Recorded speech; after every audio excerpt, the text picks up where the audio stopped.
to sing and call, and my true heart makes me a gift so sweet and new, of a little love that I dare not refuse at all. Now may God let me rise to such honest thrall, that she in whom I have my heart and my thoughts all may hold me once between my arms, all naked too, before I go beyond the season's squall.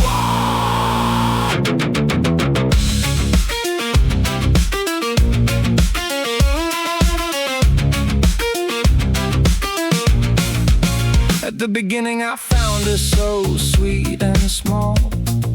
Never did I think to endure ill for her at all, but her sweet face and her beautiful mouth, so fine, and her bright eyes, fair and laughing and clear as wine, took me before I dared to give myself a call.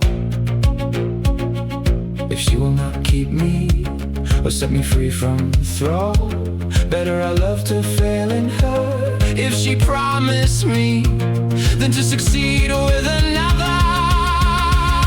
Whatever before, alas, why have I looked on her with my own eyes? The sweet creature who is called false friend and fake, when she laughs at me and I have loved her in such wise, so sweetly was never any man betrayed for her sake. As long as I was mine, she did me nothing but good and prize, but now I am hers and she slays me without reason's ties.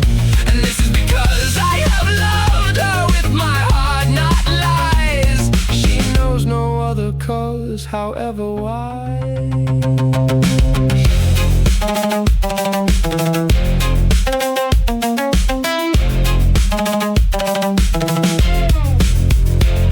Of 1,000 sighs that I owe her as a debt, she does not wish to release me from a single one, nor does false love let anything be said, nor lets me sleep or rest until the day is done.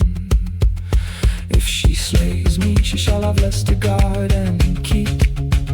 I know not how to avenge myself except to weep, for he who destroys and disinherits love's own deep must not be blamed, however black that deep. Above all joy is that very crown and state that I love from love God. Shall I fail in it then? No, by God, such is my destiny and fate, and such a destiny have the felons given me, my men. So they know well that they do a great misdeed sin, for he who takes away that on which no gift can be, he conquers enemies and strife at war within, and does nothing but lose, as you may see.